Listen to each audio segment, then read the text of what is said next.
Hello everyone, welcome back to our YouTube channel. I hope कि आप सब healthy होंगे एंड कंसिस्टेंटली प्रिपेयर कर रहे होंगे।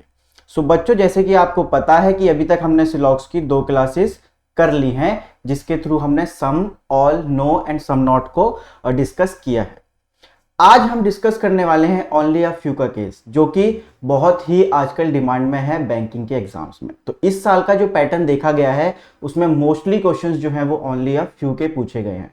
सो आज हम ओनली अ फ्यू के कंसेप्ट को समझेंगे, उसके ऊपर आने वाले क्वेश्चंस को समझेंगे कि क्वेश्चंस में अप्रोच क्या रखनी है, किस चीज को वहां पर एग्जामिनर सही मानता है और किस चीज को गलत मानता है। तो आज ओनली अ फ्यू के कंसेप्ट को शुरू करते हैं और आगे बढ़ते हैं। तो आइए सबसे पहले समझते हैं कि ओनली अ फ्यू का कंसेप्ट होता क्या है। तो क्वेश्चन होगा only a few A are B, only a few A are B. So ऐसे करके आपके लिए एक स्टेटमेंट है। अब इसमें समझना क्या है और क्या होता है, इनमें स्टेटमेंट में आपको दो चीजें गिवन होती हैं। Only a few A are B लिखा है अगर, तो इसका मतलब है वो कह रहा है कि some A are B plus plus some A are not B, some A are not B. अब वेन डायग्राम के थ्रू समझते हैं। अब लेकिन यहां पे एक बात समझो कि कुछ ए बी है और कुछ ए बी नहीं है, एक ही बात में इन दोनों बातों को ये बोल देता है। तो अगर यहां पे ओनली अ फ्यू की जगह पे सिर्फ ऐसे लिखा आए ओनली फ्यू, तो उसका मतलब भी ओनली अ फ्यू ही होगा। ओनली अ फ्यू लिखा आए या ओनली फ्यू लिखा है, इन दोनों कंडीशंस का मतलब सेम है, तो आप एक ही कंडीशन को मानेंगे इन दोनों को। ठीक है, अब देखते हैं कि इसका वेन डायग्राम कैसे बनेगा। सो जब only a few A are B की बात होगी तो आप ऐसे बनाओगे कि सम ए आर बी, जैसा कि मुझे बताया गया कि only a few A are B का मतलब है कि सम ए आर बी, मैंने बना दिया सम ए आर बी। दूसरी बात एक और बोली कि some A are not B, तो इसका मतलब है कि ए का कुछ हिस्सा ऐसा है, मैं मान लेता हूं कि कोई पोर्शन ऐसा है जो बी नहीं है, जो बी नहीं है और कभी हो भी नहीं सकता है। एग्जामिनर के पॉइंट ऑफ व्यू से हमारा पास ये है कि सम ए आर बी और plus some A are not B, तो ये दोनों बातें एक साथ चलेंगी पैरेलल। ओनली अ फ्यू की कंडीशन में ये दोनों बातें पैरेलल एक दूसरे के साथ चलती हुई जाएंगी। तो अब हम ओनली अ फ्यू के कंसेप्ट को आगे समझने की कोशिश करते हैं। देखो यहां पर अब कुछ चीजें डायरेक्टली पॉसिबल नहीं है, मतलब बिल्कुल डेफिनेट है कुछ चीजें, जैसे some A are not B. अगर वो यहां बोलेगी some A are not B, तो वो बात मुझे दिख रही है कि some A are not B, some A are B वो भी मुझे दिख रहा है, सम बी आर ए ये भी मुझे दिख रहा है। लेकिन अगर वो यहां पे पूछ ले आपसे कि all B are A, all B are A अगर वो पूछ रहा है, तो इसका मतलब है कि वो गलत है बात, क्योंकि मुझे इस पोर्शन के बारे में कुछ भी पता नहीं है, तो मैं डेफिनेट नहीं बोल सकता। लेकिन अगर वो बोले all B are A is possibility, तो ये वाली बात बिल्कुल सही हो जाएगी। क्यों? क्योंकि ये वाला जो पोर्शन है वो वाला पोर्शन भी तो बी के अंदर, मतलब ए के अंदर जा सकता है। ठीक है, अब यहां पर वो बोले कि all A are B, all A are B, तो ये वाली बात गलत है। अगर वो बोले all A are B is a possibility, तो ये वाली बात भी क्या हो जाएगी? गलत, क्योंकि सारा का सारा ए कभी भी बी नहीं बन सकता, क्योंकि ए का ये कुछ हिस्सा है जो कि मुझे स्टेटमेंट में बताया गया था कि कभी भी बी नहीं हो पाएगा। तो जो ए का हिस्सा बी नहीं हो पाएगा वो वाला कभी भी बी के अंदर नहीं जा पाएगा। तो उस वजह से क्या होगा कि सारा का सारा ए जो है वो बी नहीं बन पाएगा, तो इसलिए ऑल ए आर बी की पॉसिबिलिटी भी नहीं हो सकती है। ठीक है, चलिए आगे बढ़ते हैं। ऐसा भी हो सकता है कि देखो इस बी के पोर्शन के बारे में हमें नहीं पता है, तो some B are not A is a possibility. जिस चीज के बारे में नहीं पता है उसकी पॉसिबिलिटी हो सकती है। तो चलिए क्वेश्चंस के थ्रू हम समझने की कोशिश करते हैं कि क्वेश्चंस कैसे कैसे हमारे आने वाले हैं। तो चलिए, ये टेलीग्राम चैनल है, आपने ज्वाइन कर ही लिया होगा। ठीक है, चलिए अब क्वेश्चंस की तरफ बढ़ते हैं डायरेक्टली। यहाँ पे आप पॉज कीजिए, अपना आंसर देखिए क्या आ रहा है, और मैंने फिर आंसर क्या किया है उसको चेक करना। चलिए तो देखते हैं पहला आंसर किसका किसका सही आता है। ठीक है, चलिए only a few books are note, only a few books are note, तो कुछ बुक्स जो हैं वो नोट हैं और कुछ बुक्स जो हैं वो नोट नहीं है। आगे बढ़ते हैं। नो नोट इज शीट, तो ऐसा कोई भी नोट नहीं है जो शीट हो सके, तो नो नोट इज शीट।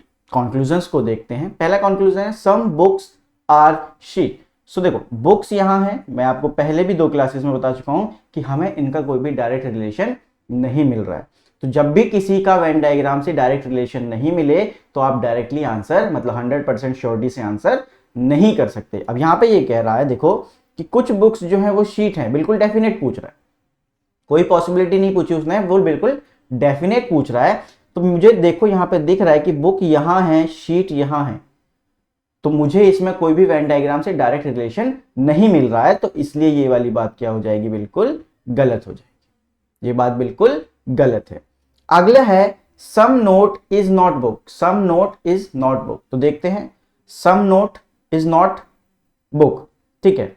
अब नोट से बुक के लिए पूछ रहा है, नोट से बुक के लिए पूछ रहा है। बुक से नोट के लिए तो देखो आपको पता है, बुक से नोट के लिए आपको पता है कि कुछ बुक का हिस्सा ऐसा है जो नोट नहीं है, लेकिन इसने क्या किया, उल्टा कर दिया है कि कुछ नोट ऐसे हैं जो बुक नहीं है। तो देखो ये पूरा का पूरा जो पोर्शन है नोट का, ये बुक के अंदर जा सकता है। अभी हमने पहले बात डिस्कस की कि all B are A is a possibility, तो यहां पे क्या है, all note are book is a possibility. तो अगर कुछ चीज पॉसिबिलिटी है तो ये वाली डेफिनेट बात नहीं हो सकती, ये वाली बात डेफिनेट नहीं हो सकती। अगर पूरा का पूरा एन बी के अंदर बन सकता है तो इसका मतलब है कि नॉट वाली तो पॉसिबिलिटी होगी, बिल्कुल पॉसिबिलिटी हो सकती है, बट डेफिनेट में मैं बिल्कुल नहीं कह सकता, राइट। जैसे कि प्रीवियस में हमने पढ़ा कि some A are not B है, तो ऑल ए आर बी की पॉसिबिलिटी भी नहीं बन पा रही थी। तो इसका मतलब है कि अगर डेफिनेट है तो पॉसिबिलिटी भी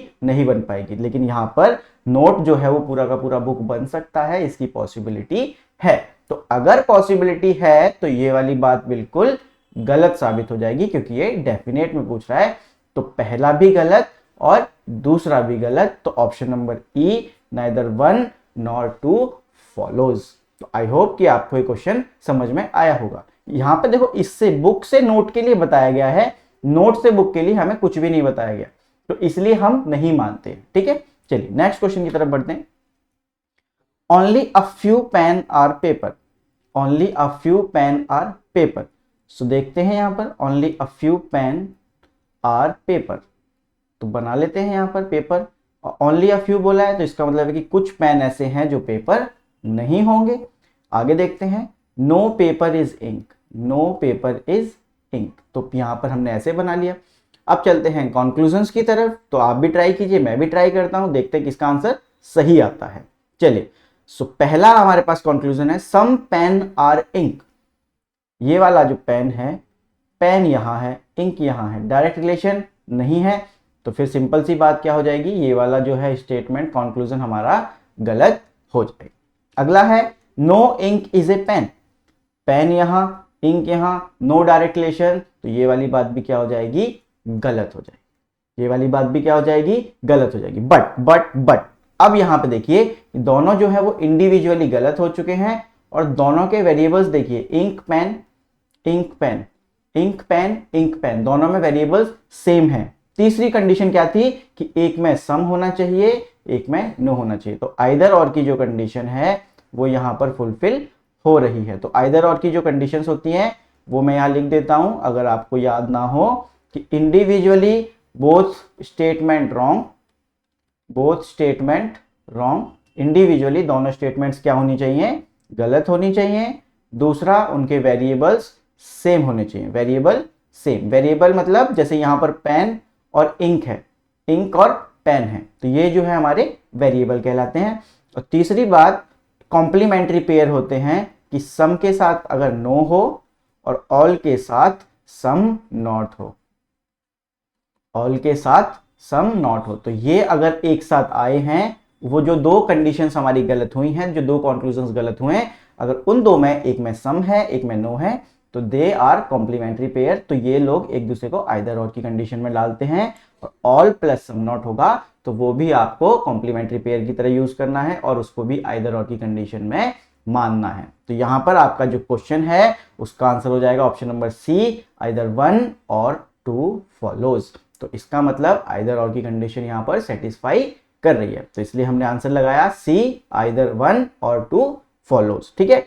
चलिए तो आइदर और की कंडीशन भी आपको यहां पे सीखने को मिल गई, और आपने यूज करना भी उसको सीख लिया। तो चलिए नेक्स्ट क्वेश्चन की तरफ चलते हैं। Only a few red are green, only a few red are green, कुछ ग्रीन ऐसे हैं जो रेड हैं, कुछ रेड ऐसे हैं जो ग्रीन हैं। तो दोनों बातें दोनों साइड से मैं बोल सकता हूं, लेकिन यहां पे बोला only a few red are green, तो सिर्फ रेड ही ऐसे हैं कुछ जो ग्रीन नहीं हो सकते, जो मुझे डेफिनेट पता है, जो मुझे डेफिनेट पता है कि कुछ रेड ऐसे हैं जो ग्रीन नहीं होंगे। तो ग्रीन अगर नहीं होंगे तो वो वाला पोर्शन कभी भी ग्रीन के अंदर नहीं जाएगा। आगे देखते हैं, all green are yellow, all green are yellow, तो आपके पास ये ऐसे बनेगा, ऑल ग्रीन आर येलो। तो ठीक है, आपने ऐसे बना लिया, ठीक है, हमारा डायग्राम बन गया। अब हम देखते हैं कंक्लूजन की तरफ। तो पहला कंक्लूजन है नो येलो इज रेड। मैं कैसे कह दूं, देखो मुझे क्लियरली दिख रहा है कि ये वाला जो है येलो और रेड, सम येलो रेड है, सम रेड जो है वो येलो है। तो मैं ये बोल ही नहीं सकता कि कुछ ना हो। अगर कुछ हिस्सा है प्रेजेंट तो मैं ये थोड़ी बोल दूंगा कि सारा का सारा नहीं है। तो यहां पे मुझे पता चल रहा है कि कुछ है, तो इसका मतलब है ये वाली बात तो बिल्कुल झूठ है, तो ये वाली बात तो हो ही नहीं सकती। ये वाली बात तो झूठ है, तो ये वाली बात कभी भी हो नहीं पाएगी। दूसरा पूछ रहा है सम येलो आर रेड, हाँ बिल्कुल ये बात देखो यहां दिख रही है कि सम येलो आर रेड है, ये जो येलो का और रेड का पोर्शन है एक दूसरे को शेयरिंग में है, तो ये वाली बात बिल्कुल सही हो जाएगी। तो दूसरा वाला सही है, तो ओनली सेकंड फॉलोज। अब यहां पे देखो एक चीज सीखने वाली क्या थी, कुछ के दिमाग में, बच्चों के दिमाग में आया होगा कि आइदर और लगेगा, कि नो है, सम है, वेरिएबल सेम है ना, इंडिविजुअली आपने चेक ना किया हो शायद। तो देखो इंडिविजुअली दोनों चीजें गलत होनी चाहिए। सबसे पहले दोनों स्टेटमेंट्स कॉन्क्लूजन जो है हमारे इंडिविजुअली गलत होने चाहिए। अगर एक भी स्टेटमेंट या कॉन्क्लूजन हमारा सही हो रहा है, कोई भी कॉन्क्लूजन हमारा सही हो रहा है, तो इसका मतलब है कि आइदर और की कंडीशन वहां पर नहीं लगेगी। तो हो सकता है ऐसा कि किसी बच्चे ने ये देखा हो सिर्फ कि yellow red some no either और लगेगा, फिर सेटिस्फाई हो रही है। बट सेटिस्फाई होने के लिए इंडिविजुअली उन दोनों को पहले गलत भी होना पड़ेगा। तो अगर वो गलत नहीं है इंडिविजुअली, तो इसका मतलब है कि वो आइदर और की कंडीशन को फॉलो नहीं करते। तो इसलिए यहां पर ओनली सेकंड फॉलोज आएगा। ठीक है, तो आई होप कि आपको ये वाला कंसेप्ट भी समझ में आ गया होगा कि ओनली टू फॉलोज। तो इसका आंसर हो जाएगा option number B, only two. चलिए नेक्स्ट क्वेश्चन की तरफ बढ़ते हैं। Only a few games are cricket, आप भी कमेंट करते रहना, मैं भी आपको आंसर्स देता रहूंगा यहाँ पर। ठीक है, only a few games are cricket. और हाँ, सिलॉक्स के जो भी आंसर्स आपने दिए हैं पहले वीडियोस में, उसके भी मैं आपको रिप्लाई कर दूंगा जल्दी ही। ठीक है, जैसे ही मुझे टाइम लगता है मैं आपको उसके भी रिप्लाई दे दूंगा कि आपके वो सही हैं या गलत हैं। चलिए आगे बढ़ते हैं, तो आप यहां पर भी कमेंट करते रहना। Only a few games are cricket, only a few games are cricket, तो यहां पर ऐसे ओनली अ फ्यू गेम्स, तो यहां पर ये बात ऐसे हो जाएगी। क्लियर, आगे बढ़ते हैं। Some cricket is football, some cricket is football, तो ये बात ऐसे बना लेंगे हम वेन डायग्राम में। अब देखते हैं कंक्लूजन हमारे पास क्या है। पहला कंक्लूजन है प्यारे एस्पायरेंट्स कि all football are games, all footballs are games. So all football ये, गेम्स ये, तो सारे के सारा फुटबॉल गेम हो सकता है। वो डेफिनेट पूछ रहा है, हो सकता है नहीं पूछ रहा है, वो पूछ रहा है डेफिनेट कि वो है, कि सारा का सारा फुटबॉल जो है वो गेम है। तो ये बात तो बिल्कुल गलत है, मुझे डायरेक्टली पता ही नहीं कुछ, वेन डायग्राम से मुझे फुटबॉल और गेम का कोई भी रिलेशन डायरेक्टली विजिबल नहीं है, तो इसलिए ये वाली कंक्लूजन क्या हो जाएगी, गलत, बिल्कुल सही गलत हो जाएगी। सेकंड है some cricket can never be games, कुछ क्रिकेट ऐसे हैं जो कभी भी गेम नहीं हो सकते। क्या हमें ऐसा पता है कि कुछ क्रिकेट का हिस्सा ऐसा, बिल्कुल डेफिनेट कह रहा है वो कि सम क्रिकेट, ये डेफिनेट केस है। नेवर कैन वाली बात जो है वो कैन भी, अगर सिर्फ कैन भी लिखा होता है तो वो पॉसिबिलिटी होती है, बट जब कैन नेवर भी हो जाता है पूरा, तो वो एक डेफिनेट केस हो जाता है कि वो हो नहीं सकता, कि वो हो ही नहीं सकता। तो ये कह रहा है कि कुछ क्रिकेट का पोर्शन ऐसा है जो कभी भी गेम नहीं हो सकता, या फिर आप इसको ऐसे बोल सकते हो कि some cricket are not games. वो डायरेक्टली आपसे ये कहना चाह रहा है, इस स्टेटमेंट का मतलब है कि some cricket are not game, are not, तो कैन नेवर बी को आप यहां पे ऐसे रख सकते हो कि some cricket are not game, वो ये कह रहा है। ठीक है, तो आप यहां पे अब इस बात को बोलो कि some cricket are not game, क्या ये डेफिनेट हो सकता है?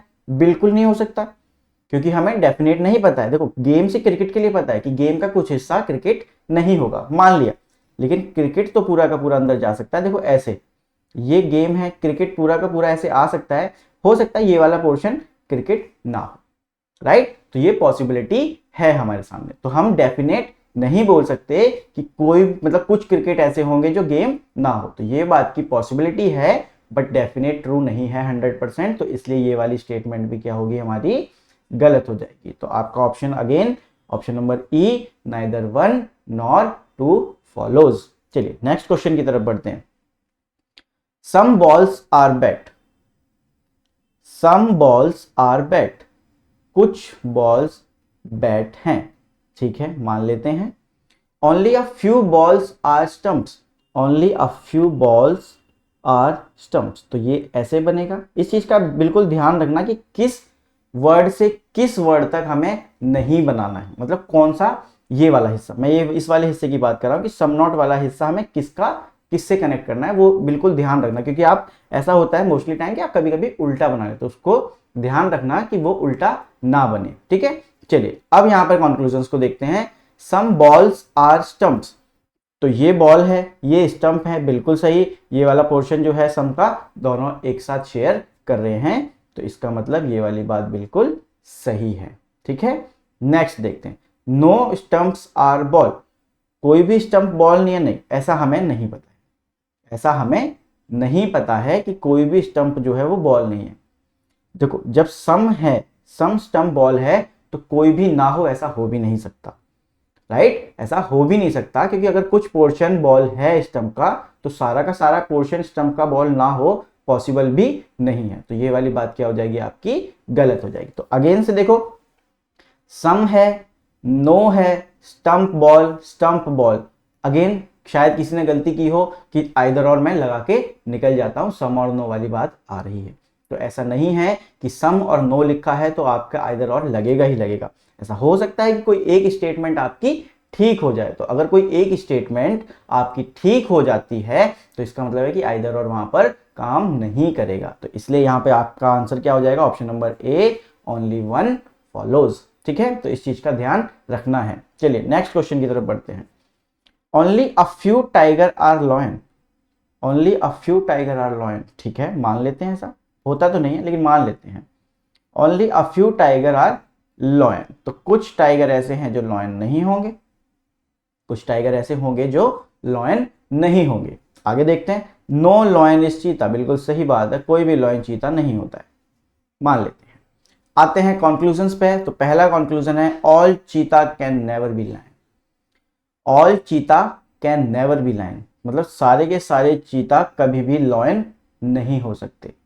सही बात है कि देखो नो है ना, तो सारे के सारे चीता कभी लॉयन हो सकते हैं, बिल्कुल भी नहीं हो सकते। नो वाली कंडीशन हो गई ना कि नो, जहां पे एक तरीके से आप नो बोल सकते हो। तो all cheetah can never B lion, बिल्कुल सही बात है, सारे के सारे चीता कभी भी लॉयन नहीं हो सकते। आप देख पा रहे हो ना, लॉयन और चीता का नो का रिलेशन है, तो अगर इधर से नो का रिलेशन है लॉयन से चीता का, तो चीता से लॉयन का भी नो का रिलेशन होगा, तो सारे के सारे जो चीता हैं वो कभी भी लॉयन नहीं हो सकते। ये बात बिल्कुल ठीक है। आगे बढ़ते हैं। नो चीता इज ए टाइगर, अब चीता यहां है, टाइगर यहां है, कोई direct relation, no direct relation, no direct relation. तो अगर कोई डायरेक्ट रिलेशन नहीं है तो इसका मतलब मैं डायरेक्टली कोई आंसर डेफिनेट 100% ट्रू नहीं बोल सकता। तो इसलिए हमारी जो कंक्लूजन नंबर 2 है वो गलत हो जाएगी, और तो हमारा आंसर हो जाएगा option number A, only one follows, only one follows. चलिए नेक्स्ट क्वेश्चन की तरफ बढ़ते हैं, और क्वेश्चन नंबर 7। तो आइए क्वेश्चन नंबर 7 को चेकआउट करते हैं कि क्या है यहां पर। तो इसको देखते हैं। ओनली अ फ्यू मोबाइल्स और लैपटॉप्स, मोबाइल्स और लैपटॉप्स, वाओ, मोबाइल्स और लैपटॉप्स, तो मोबाइल और लैपटॉप्स कैसे सेम हो सकते हैं, चलिए मान लेते हैं। क्वेश्चन है ओनली अ फ्यू मोबाइल्स और laptops, all laptops is computer, सारे के सारे लैपटॉप जो हैं वो कंप्यूटर हैं, ठीक है मान लेते हैं हम। आइए कंक्लूजन्स को देखते हैं। Some mobile is not a laptop, some mobile is not laptop, ये बात बिल्कुल सही है। देखो आपने यहां पे पढ़ा था only a few mobile are laptop, only a few mobile are laptop, तो इसका मतलब है कि कुछ मोबाइल का हिस्सा ऐसा है जो लैपटॉप नहीं है। तो इसका मतलब ये वाली बात बिल्कुल सही है, ठीक है, क्योंकि ओनली अ फ्यू का मतलब सम मोबाइल आर लैपटॉप, तो साथ के साथ बोला कि सम मोबाइल आर नॉट लैपटॉप। तो ये वाली बात बिल्कुल सही हो जाएगी। सेकंड है सम कंप्यूटर इज मोबाइल। तो हाँ, मुझे ये भी दिख रहा है, देखो ये वाला जो पोर्शन है मोबाइल और कंप्यूटर का, ये दोनों शेयर कर रहे हैं, कॉमन पार्ट है दोनों का। तो ये शेयरिंग चल रही है, कुछ शेयर चल रहा है कॉमन पार्ट का। तो इसका मतलब है कि some computer is a mobile, भी बात बिल्कुल ठीक है। तो option number D both 1 and 2 follows. So option number D को हम बिल्कुल वहां पर क्या कर देंगे, करेक्ट कर देंगे। ठीक है, चलिए नेक्स्ट क्वेश्चन की तरफ बढ़ते हैं। आई होप कि आपको सारे क्वेश्चंस क्लियर हो रहे होंगे, कैसी कैसी स्टेटमेंट्स आती हैं वहां पे, सो आप उनको भी यूज कर पा रहे होंगे। ठीक है, चलिए all motor is a coil use करते हैं, इसको भी देखते हैं क्या है। All motor is a coil, ठीक है, मान लेते हैं। Only a few coil is starter, only a few coil is starter. तो कुछ कॉइल ऐसे होंगे जो स्टार्टर नहीं होंगे, कुछ कॉइल ऐसे जो स्टार्टर नहीं होंगे। आइए देखते हैं कंक्लूजन पहला क्या पूछना चाहता है। ऑल कॉइल, सारे के सारे कॉइल स्टार्टर हो, ऐसी पॉसिबिलिटी है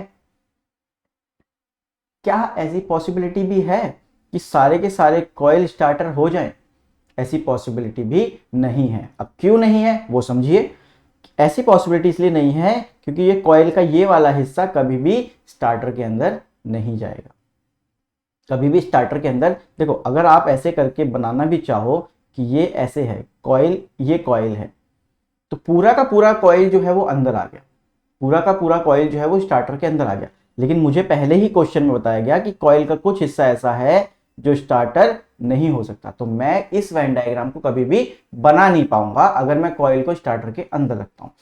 इस कंक्लूजन को अगर मुझे ट्रू करना है तो मुझे ऐसा डायग्राम बनाना पड़ेगा, और अगर मैं ऐसा डायग्राम बनाता हूं तो मेरी ये स्टेटमेंट जो है वो गलत हो जाएगी, और मैं स्टेटमेंट्स को गलत नहीं कर सकता। मैं अलाउड नहीं हूं कि मैं स्टेटमेंट को गलत प्रूफ कर दूं, राइट। तो स्टेटमेंट को हमेशा ट्रू मान के हमें काम करना है। तो अगर मैं स्टेटमेंट को ट्रू मान रहा हूं तो ये वाली पॉसिबिलिटी कभी भी नहीं बन सकती। तो इसका मतलब कंक्लूजन 1 जो है वो गलत हो जाएगा, क्योंकि वो पॉसिबिलिटी में बन ही नहीं सकता। अगर बनेगा तो मेरी स्टेटमेंट को गलत कर देगा। तो मैं अपनी स्टेटमेंट को गलत नहीं कर सकता, मैं सिर्फ कंक्लूजन को सही या गलत बता सकता हूं। स्टेटमेंट को कंक्लूजन के लिए मैं गलत नहीं करूंगा। ठीक है, सो कंक्लूजन 1 हमारा गलत हो जाएगा। चलिए दूसरा देखते हैं। Some motor can never be starter. कुछ मोटर ऐसी हैं जो कभी भी स्टार्टर नहीं हो सकती। देखो अब हमें कॉइल के बारे में तो पता है कि कॉइल तो नहीं होगा स्टार्टर। क्या मोटर के बारे में पता है? क्या हमें मोटर के बारे में पता है? बिल्कुल भी नहीं पता है। देखो ऐसा भी हो सकता है कि यहां पर ये कॉइल है, जैसे यहां पर ये पूरा कॉइल है, ये स्टार्टर है, ऐसे है पूरा का पूरा। अगर वो एम यहां पर भी तो हो सकता है, इट्स अ पॉसिबिलिटी।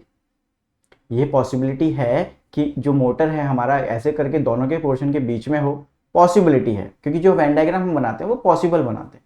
सो ऐसी पॉसिबिलिटी है कि जो मोटर हो वो यहां पर हो, बिल्कुल एग्जैक्ट दोनों के बीच में। तो वो पूछ रहा है कि कुछ मोटर ऐसी हैं जो कभी भी स्टार्टर नहीं हो सकती, जो कभी भी स्टार्टर नहीं हो सकती। तो ये बात ऐसे कैसे बता सकते हैं?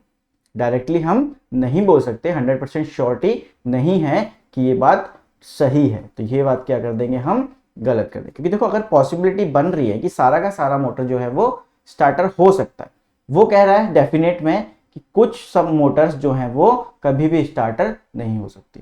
तो अगर सारा का सारा मोटर स्टार्टर हो सकता है तो ये वाली बात क्या हो जाएगी, बिल्कुल गलत हो जाएगी कि कुछ पोर्शन ना हो, ऐसा नहीं हो पाएगा फिर। तो ये वाली बात बिल्कुल गलत। तो option number E neither 1 nor 2 follows. ठीक है, चलिए नेक्स्ट क्वेश्चन की तरफ बढ़ते हैं। बहुत सही, बहुत सम वाला क्वेश्चन है। देखते हैं सम वाले क्वेश्चन में आपको कुछ याद है या नहीं। इसका आंसर आप भी करना और मैं भी करता हूं। Some vehicle are car, some vehicle are car and some bike are car. तो वेन डायग्राम हमारा कुछ सिंपल इस तरीके से। सो पहला कंक्लूजन है प्यारे aspirants, some bike is a vehicle. So bike and vehicle ये ऐसे यहां पर है, तो दूर दूर तक कुछ भी नहीं दिख रहा है कि बाइक और व्हीकल का कोई रिलेशन वेन डायग्राम से तो हमें दिख नहीं रहा। तो वेन डायग्राम से अगर नहीं दिख रहा है तो बात खत्म कर देते हैं, बात खत्म, आंसर गलत है। ठीक है, मतलब ऑप्शन जो है वो कंक्लूजन नंबर 1 गलत है। दूसरा पढ़ते हैं, सम बाइक इज नॉट कार। हमें तो सम के बारे में बताया गया ना कि कुछ बाइक कार हैं, कुछ जो बची हुई हैं, जो बाहर वाला पोर्शन है, ये तो पूरा पॉसिबिलिटी का केस है ना, इसको तो हम पॉसिबिलिटी का केस मानते हैं, तो इसलिए हम इसके बारे में तो कुछ डायरेक्टली बोल ही नहीं सकते। अब जो कार और बाइक है, जैसे तो यहां पर सम कार बाइक है हमारे पास, तो बाइक का ये वाला जो पोर्शन है वो क्या है, हमारा पॉसिबिलिटी का केस है। जो बाहर जितने भी पोर्शन के बारे में मुझे नहीं पता है वो पॉसिबिलिटी का केस होता है, और जितने के बारे में पता है वो डेफिनेट है। तो इसके बारे में भी नहीं पता तो ये भी पॉसिबिलिटी का केस है। तो जिस चीज के बारे में पता ही नहीं है वो केस हमारा सिर्फ और सिर्फ पॉसिबिलिटी का रह सकता है। सो अब ये जो केस है हमारा वो पॉसिबिलिटी का, तो इसके बारे में इन्होंने कहा है कि some bike is not car. तो मुझे नहीं पता ऐसा कि ये वाला जो हिस्सा है वो कार होगा या नहीं होगा, तो मैं डेफिनेट में आंसर नहीं कर सकता। हाँ, अगर यहां पे लिखा होता कि some bike is not car is a possibility, is a possibility, तो ऐसा पॉसिबल था कि कुछ हिस्सा ना हो कार का, बाइक का कुछ हिस्सा कार का ना हो, तो उस समय पे ये पॉसिबिलिटी थी, बट डेफिनेट नहीं, डेफिनेट में बिल्कुल गलत है। तो ये दोनों के दोनों क्या हो गए, कंक्लूजन हमारे गलत। So option number E, neither one nor two follows. Clear. चलिए next question, all fish is a cook. सारी की सारी फिश कुक हैं। अभी तक कुक जो है वो फिश को पका रहे थे, लेकिन अब क्या हो गया, फिश कुक बन गई है कि अब हमें कोई नहीं पका पाएगा। चलो, all fish is a cook कर लेते हैं। Only a few cook are master, only a few cook are master, only a few. Cook, कुछ कुक ऐसे हैं जो मास्टर नहीं हुए हैं अभी तक, उनको मतलब अभी अच्छे से पकाना नहीं आया, वो मास्टरी नहीं हुई है उनकी। चलो देखते हैं। ऑल फिश, सारी की सारी फिश कैन बी मास्टर, सारी की सारी फिश जो है वो मास्टर हो सकती हैं, बिल्कुल हो सकती हैं, पॉसिबिलिटी है। क्योंकि देखो फिश का और मास्टर का कुछ भी वेन डायग्राम से रिलेशन नहीं मिल रहा है, तो जिसका रिलेशन नहीं मिलता उसकी पॉसिबिलिटीज हो जाती हैं, लेकिन डेफिनेट में अगर कुछ मिल रहा है तो फिर पॉसिबिलिटीज नहीं होती। देखो कैसे हो सकता है, ये यहां पर ये कुक है, यहां पर ये फिश है, तो ऐसा पॉसिबल है कि ये ऐसे करके वेन डायग्राम हमारा बन जाए, पॉसिबल है। मेरी कोई स्टेटमेंट गलत हुई, चेक कर लेते हैं। All fish is a cook, all fish cook हैं, बिल्कुल हैं। Only a few cook are master, बिल्कुल सही, ये भी बन गया। तो देखो अगर मेरी स्टेटमेंट गलत नहीं हुई है और मैं पॉसिबिलिटी को बना पा रहा हूं, तो इसका मतलब है कि पॉसिबिलिटी जो है वो ट्रू हो जाएगी। हाँ, अगर मैं पॉसिबिलिटी को बना रहा हूं, मेरी स्टेटमेंट ही गलत हो जा रही है, तो वो चीज गलत है, क्योंकि मैं स्टेटमेंट को गलत साबित करने के लिए यहां पर नहीं हूं, और मैं स्टेटमेंट को गलत साबित करूंगा भी नहीं। ठीक है, तो मुझे स्टेटमेंट को सही रख के पॉसिबिलिटी का केस बनाना है। अगर बन रहा है बिना स्टेटमेंट को गलत साबित किए तो वो बिल्कुल ठीक है, और अगर गलत हो रहा है स्टेटमेंट तो वो फिर पॉसिबिलिटी का केस नहीं बन सकता। तो इस पॉसिबिलिटी को बनाने के लिए मुझे स्टेटमेंट को गलत नहीं करना पड़ा, मुझे स्टेटमेंट बिल्कुल सही रही, तो इसका मतलब ये वाला स्टेटमेंट या कंक्लूजन जो है बिल्कुल सही है। चलिए नेक्स्ट कंक्लूजन को देखते हैं। Some cook are not master, बिल्कुल सही, मुझे पहले ही बताया गया only a few cook are master, तो कुछ कुक जो ऐसे होंगे जो मास्टर नहीं होने वाले हैं, तो जो अगर मास्टर ही नहीं होने वाले हैं तो वो वाली बात बिल्कुल ठीक हो जाती है। तो यहाँ पे हमें क्या मिला, बोथ 1 एंड 2 फॉलोज। सो ये आज के मैंने आपको 10 क्वेश्चंस करा दिए हैं। आई होप कि आपको 10 के 10 क्वेश्चंस जो हैं वो अच्छे से समझ में आए होंगे, और आपको अप्रोच भी पता चली होगी कि किस चीज को कैसे हमें हैंडल करना है, कैसे टैकल करना है। सो अगले 5 क्वेश्चंस आपके होमवर्क हैं, उनका आंसर आप करना, और फिर मैं अगली क्लास में जब आऊंगा तो आपको पहली क्लास से लेके तीसरी क्लास तक के सिलॉक्स के आंसर्स डिस्कस कर दूंगा। चलिए इसका आंसर बताना है आपको, आप क्वेश्चंस को नोट डाउन कर लेना, पॉज कर लेना वीडियो को और आंसर उसका बना लेना। एक 11th आपको बताना है, एक 12th आपका क्वेश्चन ये आपकी स्क्रीन के ऊपर, नेक्स्ट क्वेश्चन 13th ये आपको आंसर करना है, नेक्स्ट 14th यहां पे भी आपको आंसर करके कमेंट करना है, and the last question 15th। तो आपको बताना है कि आपके 5 में से कितने क्वेश्चंस ठीक हुए, मतलब वो तो मैं बताऊंगा कि कितने ठीक हुए अगली क्लास में। आपको श्योर है कि आपको आंसर जो है वो मिल जाएंगे सिलॉक्स की तीनों क्लासेस के, जितने भी क्वेश्चन मैंने आपको करने के लिए कहा है। तो बस आप ये बताना कि आपने कितने अटेम्प्ट किए, और इनके आंसर्स जो है वो कमेंट बॉक्स में टाइप कर देना। ठीक है, चलो बच्चों अगली क्लास में मिलते हैं, तब तक अपना ध्यान रखना और कंसिस्टेंटली प्रिपेयर करते रहना। Thank you.